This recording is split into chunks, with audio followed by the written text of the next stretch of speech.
প্রিয় শিক্ষার্থীগণ, আমি আজ নবম দশম শ্রেণী এবং উচ্চ মাধ্যমিক শ্রেণীর আর্থিক বিবরণী নিয়ে আলোচনা করব। দুইটা ক্লাসে এই অঙ্ক বাধ্যতামূলক। নবম শ্রেণীতেও দুইটা অঙ্ক বাধ্যতামূলক, উচ্চ মাধ্যমিক শ্রেণীতেও দুইটা অঙ্ক বাধ্যতামূলক। এবং আর্থিক বিবরণী অধ্যায়টা নিয়ে অনেকের মনে একটু ভয় সংকোচ থেকে যায় এবং এটা অনেকেই দিতে চায় না, কিন্তু বাধ্যতামূলক দিতেই হবে। তো এই অঙ্কটা কত সহজে কিভাবে করা যায় তার জন্য আমি আজকে শুধু সূত্র বা আনুষঙ্গিক বিষয়গুলি আলোচনা করব, পরবর্তী ক্লাসে অঙ্ক নিয়ে আলোচনা করব। দেখো, বোর্ডের মধ্যে লেখা আছে আর্থিক বিবরণী। অধ্যায়ের নামটা হচ্ছে আর্থিক বিবরণী। আর্থিক বিবরণীর প্রধান দুইটি অংশ, একটা হলো 1 নাম্বার বিশদ আয় বিবরণী, 2 নাম্বার আর্থিক অবস্থার বিবরণী। তাহলে আর্থিক বিবরণী এবং আর্থিক অবস্থার বিবরণী এই দুইটার মধ্যে পার্থক্য আছে। আর্থিক বিবরণী হচ্ছে পুরো অধ্যায়, আর আর্থিক বিবরণীর একটা অংশ হচ্ছে আর্থিক অবস্থার বিবরণী। এখন বিশদ আয় বিবরণী, এটার আবার 3টি অংশ: মোট মুনাফা নির্ণয়, পরিচালন মুনাফা নির্ণয়, নিট মুনাফা নির্ণয়। আর্থিক অবস্থার বিবরণীর 2টি অংশ: সম্পদের পরিমাণ নির্ণয়, দায়ের পরিমাণ নির্ণয়। তাহলে এক্ষেত্রে আমরা যেটা জানবো যে আর্থিক বিবরণী এই অধ্যায়ের মোট 5টি অংশ নির্ণয় করতে হয়। একটা হচ্ছে মোট মুনাফা নির্ণয়, পরিচালন মুনাফা নির্ণয়, নিট মুনাফা নির্ণয়, সম্পদের পরিমাণ নির্ণয়, দায়ের পরিমাণ নির্ণয়। এই 5টি অংশ খুব ধারাবাহিকভাবে। মোট মুনাফা নির্ণয় ছাড়া পরিচালন মুনাফা করা যাবে না, পরিচালন মুনাফা ছাড়া নিট মুনাফা করা যাবে না, নিট মুনাফা ছাড়া দায়ের পরিমাণ নির্ণয় করা যাবে না। অর্থাৎ আর্থিক অবস্থার বিবরণীর 2 পার্ট যে সমান হয় সেটা হবে না। তাহলে প্রথম অবস্থায় আমাকে মোট মুনাফা নির্ণয় করতেই হবে। প্রশ্নে এখন মোট মুনাফা দিয়ে দিলে বলে দিবে পরিচালন মুনাফা নির্ণয় করো। যদি পরিচালন মুনাফা দিয়ে বলে নিট মুনাফা নির্ণয় করো, তখন নিট মুনাফা নির্ণয় করা যাবে। আবার সম্পদ বা দায় আর্থিক অবস্থার বিবরণী এটা করতে বলে তখন হয়তো নিট মুনাফা দিয়ে দিবে। তা আমরা জানবো যে মোট মুনাফা, নিট মুনাফা, পরিচালন মুনাফা, সম্পদ এবং দায় এটা নির্ণয় করার জন্য প্রশ্নে কি দেওয়া থাকবে? প্রশ্নে একটা রেওয়া মিল সম্পূর্ণরূপে মিলানো দেওয়া থাকবে। ডেবিট এবং ক্রেডিট 2 পাশ সমান মিলানো, এবং এর নিচে কতগুলি সমন্বয়। সমন্বয় হচ্ছে যেগুলি হিসাব করেনি, অর্থাৎ হিসাবের বইতে লেখা হয়নি বিষয়গুলিকে সমন্বয় করে নেওয়ার জন্য যে দাখিলাগুলি দেওয়া থাকে, এই জন্য এটাকে বলা হয় সমন্বয় দাখিলা। তো সমন্বয় এবং রেওয়া মিলের ভিত্তিতে আমরা মোট মুনাফা প্রথমে নির্ণয় করব, তারপরে পরিচালন, নিট মুনাফা, সম্পদ এবং দায়। মোট মুনাফা এটা কিভাবে হয় দেখো, আমি এখানে দিয়ে দিয়েছি মোট মুনাফা। এটা নির্ণয়ের সূত্র ঠিক এভাবে সূত্রটা মুখস্থ করে ফেলবে। নিট বিক্রয় বাদ বিক্রিত পণ্যের ব্যয়। মোট মুনাফার সূত্র হচ্ছে নিট বিক্রয় বাদ বিক্রিত পণ্যের ব্যয়। তাহলে নিট বিক্রয় আবার কিভাবে হবে এখানে দেওয়া আছে। নিট বিক্রয় হচ্ছে বিক্রয় থেকে বিক্রয় ফেরত বাদ অলিখিত বিক্রয় যোগ। বিক্রয়ের সাথে বিক্রয় ফেরত বাদ অলিখিত বিক্রয় যোগ করে যে ফলাফলটা হবে সেই ফলাফলটার নামই হচ্ছে নিট বিক্রয়। তাহলে নিট বিক্রয় শুধু বিক্রয়, এটা সম্পূর্ণ আলাদা জিনিস। শুধু বিক্রয়ের সাথে বিক্রয় ফেরত বাদ অলিখিত বিক্রয় যোগ করে যে পরিমাণটা পাওয়া যাবে সেই পরিমাণের নামটাই হবে নিট বিক্রয়। তাহলে মোট মুনাফা নির্ণয়ের সূত্র হচ্ছে কি? নিট বিক্রয় বাদ বিক্রিত পণ্যের ব্যয়। নিট বিক্রয় কিভাবে হয় সেই সূত্রটা জানলাম। এখন বিক্রিত পণ্যের ব্যয় এটা কিভাবে হয় দেখো। বিক্রিত পণ্যের ব্যয় নির্ণয় এটা সূত্রটা দেওয়া আছে। প্রারম্ভিক মজুদ পণ্য যোগ নিট ক্রয় যোগ ক্রয় সংক্রান্ত খরচ বাদ সমাপনী মজুদ। তাহলে বিক্রিত পণ্যের ব্যয়ের সূত্রটা হলো প্রারম্ভিক মজুদ পণ্য যোগ নিট ক্রয় যোগ ক্রয় সংক্রান্ত খরচ বাদ সমাপনী মজুদ। এভাবে আমরা সূত্রটা মুখস্থ করে ফেলবো। প্রারম্ভিক মজুদ এটা রেওয়া মিলে দেওয়া থাকবে। সমাপনী মজুদ এটা রেওয়ামিলে দেওয়া থাকবে। কিন্তু নিট ক্রয় এটা নির্ণয় করে নিতে হবে, যেরকম নিট বিক্রয় নির্ণয় করেছি। বিক্রয় এবং নিট বিক্রয় সম্পূর্ণ আলাদা, নিট ক্রয় এবং ক্রয় সম্পূর্ণ আলাদা। নিট ক্রয় দেখে এখানে নির্ণয় করে দিয়েছি, নিট ক্রয় এটা কিভাবে পাওয়া যাবে, একেবারে নিট বিক্রয়ের মতোই। ক্রয়ের সাথে ক্রয় ফেরত বাদ দিতে হবে, অলিখিত ক্রয় থাকলে যোগ করতে হবে। শুধু একটা বিষয় বেশি, পণ্য উত্তোলন থাকলে সেটা বাদ দিতে হবে। তবে এর সাথে আরো অঙ্ক করতে যে একাধিক বিষয় থাকতে পারে, স্বাভাবিক নবম দশম শ্রেণী বা উচ্চ মাধ্যমিকে এইরকম বিষয়গুলোই থাকে, এর চেয়ে বেশিও থাকতে পারে, কমও থাকতে পারে। এখন আরেকটা বিষয় জানান যে নিট ক্রয় হচ্ছে ক্রয় থেকে ক্রয় ফেরত বাদ দিতে হবে, অলিখিত ক্রয় যোগ করতে হবে, পণ্য উত্তোলন বাদ দিতে হবে। এখন ধরে নাও প্রশ্নে এই তিনটাই থাকতে পারে, তিনটা থাকলে আমরা ক্রয় থেকে তিনটাই বাদ দেব। যদি ক্রয়ের থেকে শুধু ক্রয় ফেরত থাকে তাহলে ক্রয় ফেরত বাদ দিলেই নিট ক্রয় হয়ে যাবে। ক্রয় ফেরত আছে, অলিখিত ক্রয় আছে, তাহলে ওই ক্রয় ফেরত বাদ অলিখিত ক্রয় যোগ করলে নিট ক্রয় হবে। আবার পণ্য উত্তোলন আছে, তাহলে ক্রয় থেকে ক্রয় ফেরত বাদ অলিখিত ক্রয় যোগ পণ্য উত্তোলন বাদ দেওয়া হবে নিট ক্রয়। এখন এই তিনটা বিষয়ের কোনোটাই নেই, ক্রয় ফেরত নেই, অলিখিত ক্রয় নেই, পণ্য উত্তোলন নেই, তাহলে ক্রয়টাকেই নিট ক্রয় হিসাবে লিপিবদ্ধ করতে হবে। তাহলে আমরা জানলাম যে বিক্রিত পণ্যের ব্যয় প্রারম্ভিক মজুদ যোগ নিট ক্রয় যোগ ক্রয় সংক্রান্ত খরচ। সমাপনী মজুদ এটা একটাই লেনদেন দেওয়া থাকবে, ক্রয় সংক্রান্ত খরচ কি সেটা আমি পরে দেখিয়ে দিচ্ছি, একটু পরে দেখাবো। তাহলে আমরা জানি যে বিশদ আয় বিবরণীর তিনটি অংশ। মোট মুনাফা নির্ণয়, মোট মুনাফা নির্ণয়ের সূত্র হচ্ছে নিট বিক্রয় বাদ বিক্রিত পণ্যের ব্যয়। নিট বিক্রয় কিভাবে হয় সেটা দেখালাম, বিক্রিত পণ্যের ব্যয় কিভাবে হয় সেটা দেখালাম। মোট মুনাফার পরে হচ্ছে পরিচালন মুনাফা। পরিচালন মুনাফা কিভাবে হবে দেখো এখানে লেখা আছে, পরিচালন মুনাফা। পরিচালন মুনাফার সূত্র হচ্ছে মোট মুনাফা, যেটা আমরা আগে পেয়ে গেছি, মোট মুনাফা নির্ণয়। মোট মুনাফা থেকে পরিচালন ব্যয় বাদ, মোট মুনাফা থেকে পরিচালন ব্যয় বাদ দিলে হবে পরিচালন মুনাফা।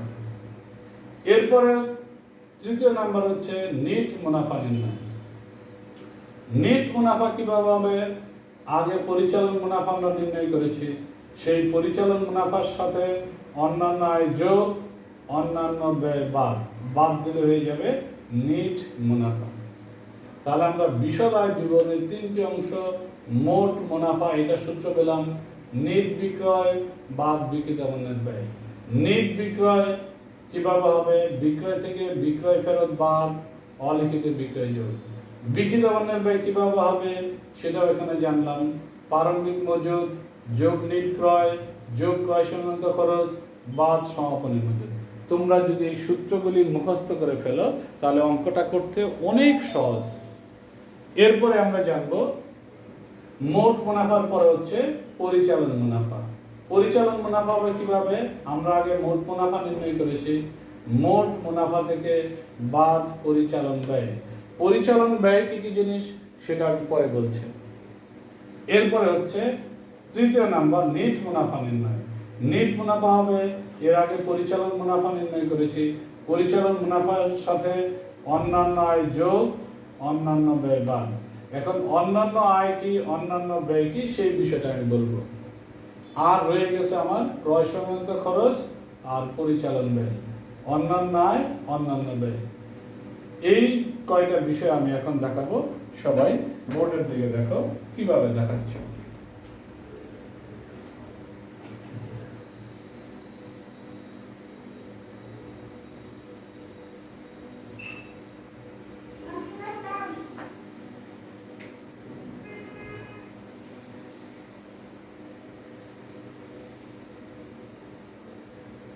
এখানে হচ্ছে ক্রয় সংক্রান্ত খরচ,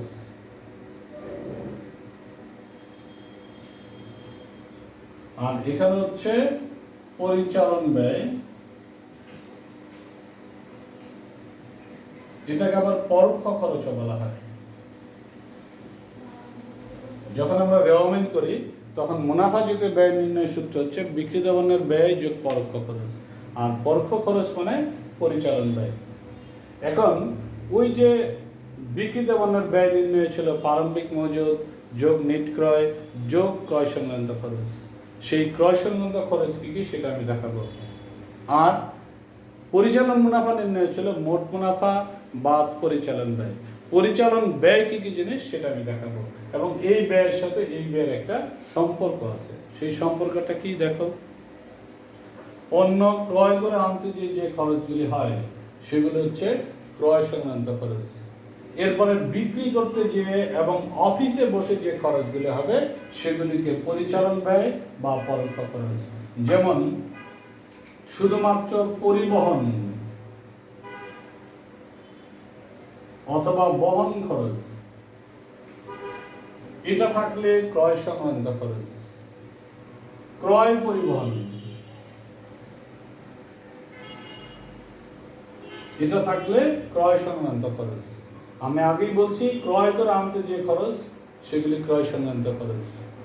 আর বিক্রয় পরিবহন যদি বলে তাহলে হয়ে যাবে পরিচালন ব্যয়, কারণ বিক্রি করতে যে খরচগুলি হবে সেগুলি হচ্ছে পরিচালন ব্যয় বা পরোক্ষ খরচ। ক্রয় পরিবহনের আরেকটা নাম হচ্ছে আন্তঃ পরিবহন, আর বিক্রয় পরিবহনের আরেকটা নাম হচ্ছে বহি পরিবহন।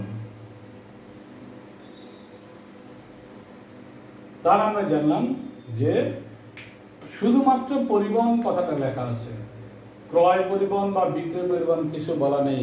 এটা হিসাব বিজ্ঞানের প্রথা, যখনই ক্রয় পরিবহন বা বিক্রয় পরিবহন না বলা থাকবে, শুধু পরিবহন থাকলে সেটাকে ক্রয় পরিবহন হিসাবে ধরে ক্রয় সংক্রান্ত খরচ হিসাবে লিপিবদ্ধ করতে হবে। এটা হিসাব বিজ্ঞানের একটা প্রথা। ঠিক একইভাবে শুল্ক, এটা কি আমদানি শুল্ক নাকি রপ্তানি শুল্ক কিছুই বলা নেই, তখন সেটাকে আমদানি শুল্ক হিসাবে ক্রয় সংক্রান্ত খরচ হিসাবে ধরতে হবে।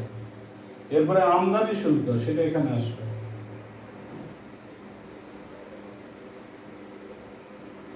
আমদানি মানে বিদেশ থেকে পণ্য ক্রয় করে আনা, তো ক্রয় করে আনতে যে খরচ সেগুলি ক্রয় সংক্রান্ত খরচ হবে, এবং এটাকে প্রত্যক্ষ খরচও বলা হয়।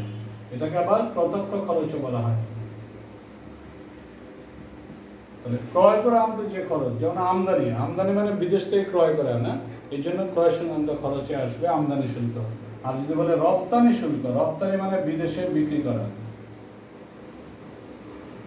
তাহলে এই রপ্তানি শুল্কটা হয়ে যাবে পরিচালন ব্যয়। এখন এটা কি আমদানি শুল্ক নাকি রপ্তানি শুল্ক কিছুই বলা নেই, শুধু শুল্ক বলা আছে, তখন এটা হিসাব বিজ্ঞানের প্রথা বা নীতি, এটাকে আমদানি শুল্ক ধরে নিতে হবে। এরপরে মজুরি, যে সমস্ত লোকজন লেবার ইংলিশে বলা হয়, ট্রাকের থেকে মালপত্র ওঠানামা করায় অথবা ভ্যান গাড়িতে মালপত্র ওঠানামা করায়, মাথায় করে নিয়ে যায়, মজুরি দেয়, লেবার দেয়, সেটা ক্রয় করার সাথে সম্পর্কিত। এই জন্য মজুরি অথবা কুলির মজুরি, এটা ক্রয় সংক্রান্ত খরচ। কিন্তু যারা অফিসে বসে থাকে তারা বেতন পায়, যারা মালপত্র আনা নেওয়া করে ওঠানামা করে তারা লেবার, তারা মজুরি পায়। আর যারা অফিসে বসে থাকে তারা বেতন পায়।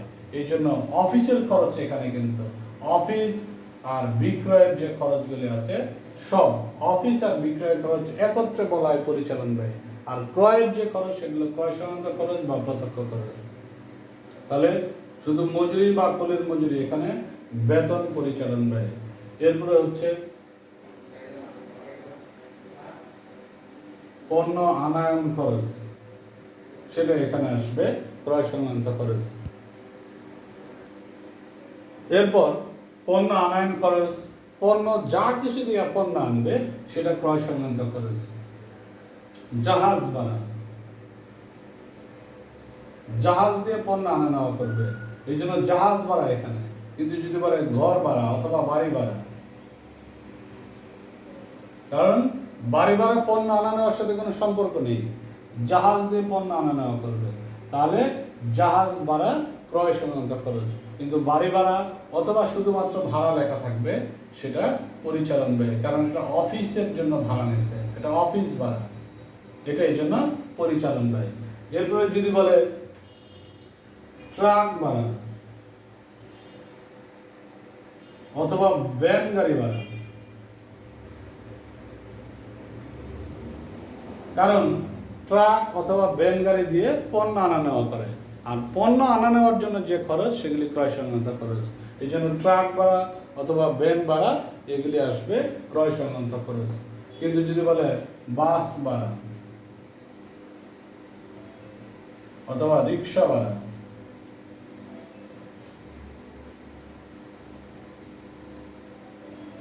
তাহলে আসবে পরিচালন ব্যয়, কারণ রিক্সা যাতায়াতের জন্য, চলাফেরার জন্য। এটা হচ্ছে তোমার পরিচালন। এরপর জাহাজ যেখানে ভিড়ে সেই জায়গা বলা হয় ডকইয়ার্ড। সেই ডক চার্জ অথবা বন্দর চার্জ সেটা ক্রয় সংক্রান্ত খরচ। ডক চার্জ অথবা বন্দর চার্জ, কারণ পণ্য জাহাজ দিয়ে আনছে, সেই জাহাজটা যেখানে ভিড়ে ওই জায়গাটাকে বলা হয় ডকইয়ার্ড। ওখানে একটা ট্যাক্স বা একটা খরচ দিতে হয়, সেই চার্জটা পণ্য আনার সাথে সম্পর্কিত। এই জন্য ডক চার্জ, বন্দর চার্জ ক্রয় সংক্রান্ত খরচ। কিন্তু যদি বলে ব্যাংক চার্জ, ব্যাংক হলো অফিসের ব্যাপার, তাহলে সেটা পরিচালন ব্যয়। ব্যাংক চার্জ পরিচালন ব্যয়। তাহলে আমরা জানলাম ক্রয় সংক্রান্ত খরচ কি, পরিচালন ব্যয়। এর মধ্যে আরো রয়ে গেছে বিজ্ঞাপন, এটা বিক্রি করার জন্য। এরপরে বরাদ্দকৃত বার্তা, বরাদ্দকৃত বার্তা, অফিস খরচ। পরে মনিহারি, মনিহারি হলো কাগজ কলম কালি, এগুলো অফিসের প্রয়োজন, এটা পণ্য আনানোর সাথে কোনো সম্পর্ক নেই। এই জন্য মনিহারিটা পরিচালন ব্যয়, কারণ এটা অফিসে, অফিস খরচ, অফিস ভাড়া সব পরিচালন ব্যয়। পরিচালন ব্যয় হচ্ছে অফিস আর বিক্রি করতে যে খরচগুলি হবে, পণ্য ক্রয় করে আনতে যে খরচ সেগুলি ক্রয় সংক্রান্ত খরচ। এরপরে যদি বলে অপচয়, আসবাবপত্র এটা সম্পদ, এটা প্রতিষ্ঠানে দীর্ঘদিন থাকবে। যন্ত্রপাতি এটা সম্পদ, দীর্ঘদিন থাকবে। দালান কোঠা এটা দীর্ঘদিন থাকবে, সম্পদ, কিন্তু এটা দিন যাবে, এটার মূল্যটা কমবে। এই যে কমবে, এটা ব্যয় হবে, এই ব্যয়টা হলো পরিচালন ব্যয়। আসবাবপত্রের অপচয়, যন্ত্রপাতির অপচয়,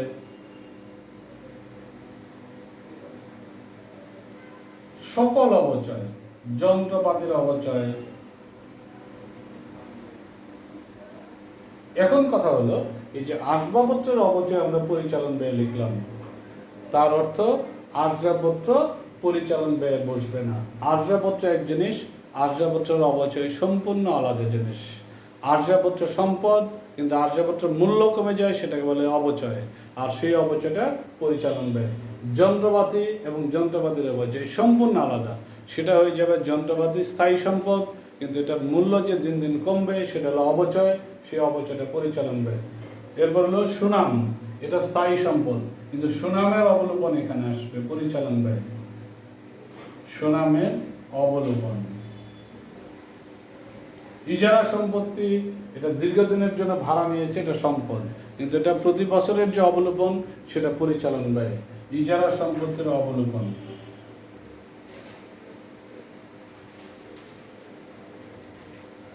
অবলোপন অর্থাৎ ইজারা সম্পত্তি এটা একবারই যাবে, স্থায়ী সম্পদ, কিন্তু এটার অবলোপন দুইবার। একবার স্থায়ী সম্পত্তি ইজারা সম্পত্তি থেকে বাদ দিয়ে পরিচালন ব্যয়। আসবাবপত্র এটা একবারই যাবে, স্থায়ী সম্পদ, কিন্তু এটার অপচয় স্থায়ী সম্পদে আসবাবপত্র থেকে বাদ দিয়ে আবার পরিচালন ব্যয়। যন্ত্রপাতি স্থায়ী সম্পদে একবারই যাবে, দ্বিতীয়বার কোথাও যাবে না, কিন্তু এটার অপচয়টা স্থায়ী সম্পদের যন্ত্রপাতি থেকে বাদ দিয়ে আবার পরিচালন ব্যয়। এটা জানলাম যে অপচয়গুলি দুইবার করে যাবে, অবলোপন দুইবার যাবে, কিন্তু স্থায়ী সম্পদ আসবাবপত্র, যন্ত্রপাতি, দালান কোঠা, সুনাম, ইজারা সম্পত্তি এগুলি একবারে যাবে স্থায়ী সম্পদে। আর যন্ত্রপাতি, আসবাবপত্র, দালান কোঠা, সুনাম এগুলি আলাদা, এগুলির অপচয় বা অবলোপন এগুলি সম্পূর্ণরূপে আলাদা। তাহলে আমরা এটুকু জানলাম যে পরিচালন ব্যয় কি, ক্রয় সংক্রান্ত খরচ কি। আর জানার বিষয় হচ্ছে তোমার, সেটা হচ্ছে অন্যান্য আয় এবং অন্যান্য ব্যয়। সেই জিনিসটাও আমি একটু দেখাচ্ছি। দেখো, অন্যান্য আয় এবং অন্যান্য ব্যয়।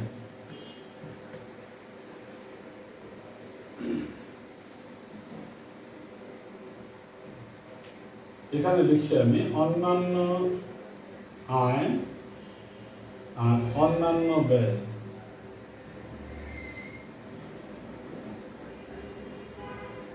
একটু আগেই দেখো ব্যাংক চার্জ আমি পরিচালন ব্যয় লিখেছি, কিন্তু ব্যাংক সুদ, ব্যাংক চার্জ হচ্ছে ব্যাংক আমাদের হিসাব পরিচালনার জন্য বাৎসরিক একটা টাকা কেটে নেয়, এটা আমার জন্য ব্যয়, এই জন্য এটা পরিচালন ব্যয়।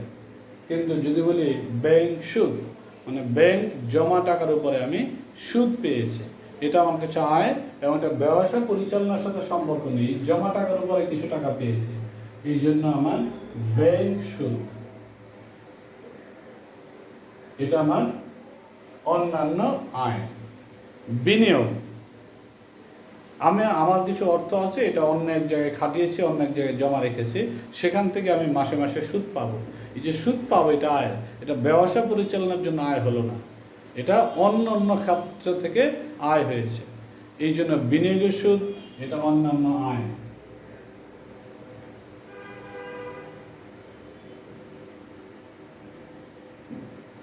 বিনিয়োগ একবার যাবে, সেটা বিনিয়োগ অন্যান্য কলাম, সম্পদের একটা কলাম আছে সেখানে, কিন্তু বিনিয়োগের সুদ দুইবার যাবে।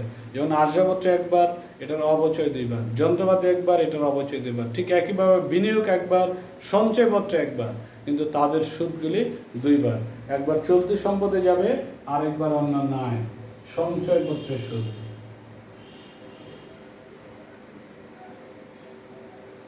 শিক্ষানবিশ সালামি,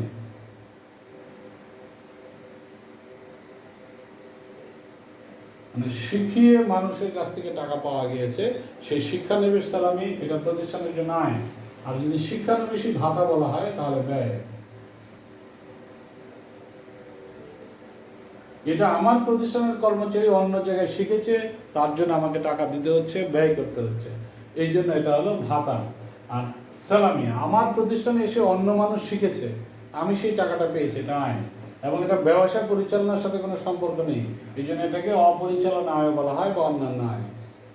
এরপরে দেখো এখানে আছে বাড়ি ভাড়া অথবা অফিস ভাড়া, সেটা পরিচালন ব্যয়, কিন্তু যদি বলে প্রাপ্ত ভাড়া তাহলে এখানে আসবে অন্যান্য আয়।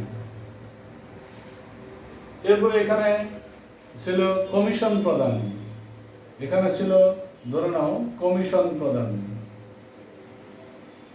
কমিশন প্রদান পরিচালন ব্যয়, তাহলে কমিশন প্রাপ্তি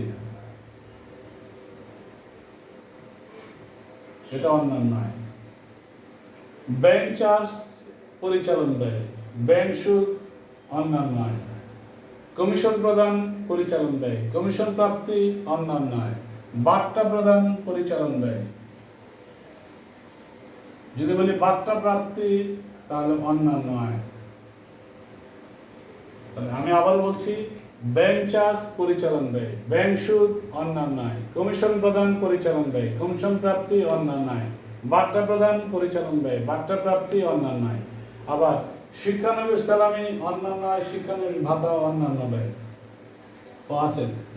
অফিস ভাড়া সেটা পরিচালন ব্যয়, ভাড়া প্রাপ্তি অন্যান্য আয়। আমি বিষয়টা আবারও রিভিশন করছি, ব্যাংক চার্জ পরিচালন ব্যয়, ব্যাংক সুদ অন্যান্য আয়, কমিশন প্রদান পরিচালন ব্যয়, কমিশন প্রাপ্তি অন্যান্য আয়, বার্তা প্রদান পরিচালন ব্যয়, বার্তা প্রাপ্তি অন্যান্য আয়, অফিস ভাড়া পরিচালন ব্যয়, যদি ভাড়া প্রাপ্তি প্রাপ্ত ভাড়া বলে সেটা অন্যান্য আয়। এই কটা স্যার আর বেশি হচ্ছে বিনিয়োগের সুদ, সঞ্চয়পত্রের সুদ, শিক্ষানবিশ সালামি, পরে আছে সম্পদ বিক্রয়ের মুনাফা, সম্পদ বিক্রয়ের মুনাফা, আর সম্পদ বিক্রয়ের ক্ষতি হচ্ছে এখানে। পরে আরেকটা আসবে ঋণের সুদ, ঋণ একবার যাবে, দীর্ঘমেয়াদী দায়, কিন্তু ঋণের সুদ অন্যান্য ব্যয়। ঋণ একবারই যাবে, সেটা দীর্ঘমেয়াদী দায়, কিন্তু ঋণের সুদ দুইবার, একবার চলতি দায় আর একবার অন্যান্য ব্যয়। এই হলো আমার মোটামুটি একটা ধারণা, পরিচালন ব্যয় অন্যান্য আয়, পরিচালন ব্যয় অন্যান্য আয়, এই জিনিসগুলি। এখন রয়ে গেছে সম্পদের পরিমাণ নির্ণয় আর দায়ের পরিমাণ নির্ণয়। ওটা আমি একটু বলে দিই, যখন অঙ্ক করাবো তখন বুঝতে পারবে। মূল যে সূত্রটা সেটা জানা হয়ে গেল। সম্পদের ক্ষেত্রে আমি বলছি আসবাবপত্র, যন্ত্রপাতি, দালান কোঠা, সুনাম, এগুলি একবার যাবে। এগুলোর অবচয়গুলি, অবলোপনগুলি ওখান থেকে বাদ দিয়ে পরিচালন ব্যয় আসবে। এই গেল মোটামুটি যেগুলি সূত্রের বিষয়, সেই বিষয়গুলি জানা হয়ে গেল। আমরা আবার একটু বলছি যে এই অধ্যায়ের নাম হচ্ছে আর্থিক বিবরণী।